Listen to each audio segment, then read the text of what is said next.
Magandang araw po mga boss at welcome back po dito sa ating channel. Sa video ito ay medyo po akong isis po sa inyo itong ginagawa natin na inverter welding machine na CX7400 Cube. Ito po ay Chinese na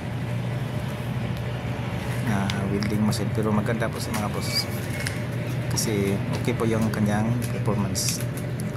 Yan po yung kanyang pangalan, mga Chinese po talaga, pero hindi man tayo mahirapan sa mga Chinese na characters mga boss kasi sa ngayon pwede naman natin yun i-google, pwede na natin yun mag-google para matranslate mga boss. Ito po yung kanyang problema, yung kanyang blower mga boss, kasi nag-i-error po siya pag umiinit na, kasi yung blower niya ay hindi umiikot, hindi siya gumagana mga boss. Yung board niya boss ay mayroon siyang nilagyan po siya ng parang gel na protective layer po siya para hindi siguro magka-short pag may mga metal debris na mapasok dyan sa kanyang board. Yan po mga boss.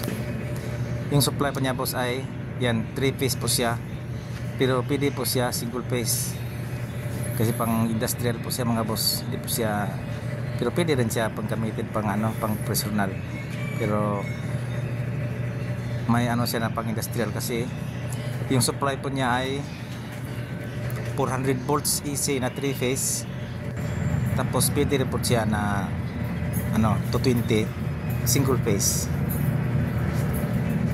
Yan po mga boss, yung supply po namin ay 220 volts, pero pwede po siya sa 3 phase na 440 po. Yan po yung kanyang line in sa supply. Ako nito box. Nasa ka ng kan? Nababaw sa 220 ay steady po yung gitna, tapos bag pwede alin sa gilid yung gagamitin, ipares sa pair po dito sa gitna ay okay, pero pag 440 volts ay 3 phase talaga. Pag 220 ay single phase yan 220 yan, yung dalawa, tapos pwede mo dito sa kabila. Yung kanyang circuit breaker ay 3 phase po kasi nakaabang po siya sa 3 phase. Yan, mayroon siyang instruction dito mga boss, pero naka Chinese character. Ginugil ko na po yan para maintindihan po, mga translate po sa English. Yung problema niyan mga boss ay yung blower na hindi umiikot, pero kaya wala kaming nakita na kapsing pareho talaga sa blower niya. 24 volts lang po yung supply sa blower niya. Mayroon nang nakuha sa mga dati naming mga welding machine na mga sira na pinagkahuya ng mga boss, pero maliit siya. Mas okay naman yung maliit kasi malaki, kasi yung malaki hindi magkasya. Yung maliit kasi ginawa nila ng paraan para magkasya po. Yan, sinubukan po mga boss na gumagana po siya. Ikot po yung kanyang fluid kasi tapos ko na po yan na repair po mga boss, na wala na yung error niya, hindi na po siya umiinit. Yung blower na po yung dahilan, kaya yan natin ganun. Siguro yan kasi bagong bago pa po to, siguro yan factory defect siguro mga boss, pero yung kanyang performance sa welding ay okay din, walang problema. Yung blower lang talaga yung ayaw.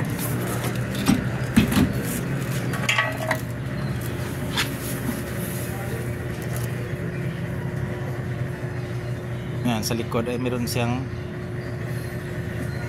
nameplate dito mga boss na naka-English, hindi po siya pure Chinese na ka-English po yung sa likod, pero yung sa harap ay Chinese talaga. Kung hindi mo i-translate ay hindi talaga maintindihan niya po. Ito po yung kanyang blower na tinanggal ko, tapos nalitan ko ng medyo maliit po siya. ginawa na lang ng paraan. Ayan, gumawa ako ng 4 na butas para may tornilyo yung blower, pero yung 3 lang yung katugma, kaya okay na rin yung hindi na gagalaw. Yung 2 na butas na existing niya ay para sa ano yan, sa grill, yung kanyang pinaka pang ano sa mga salaan po ng hangin mga boss.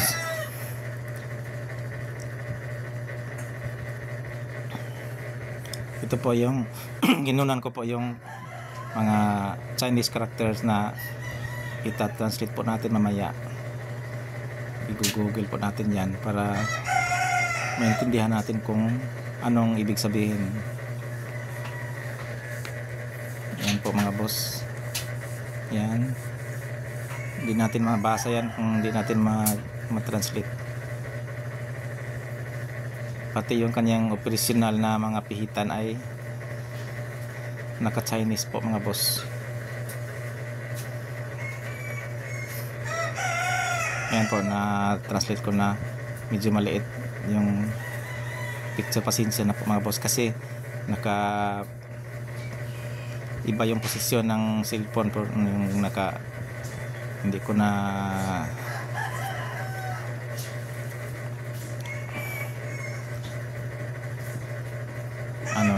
maliit pala yung kanyan.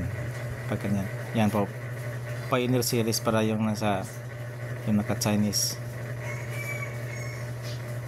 Pati yung limpit sa harap ay tinranslate ko na din sa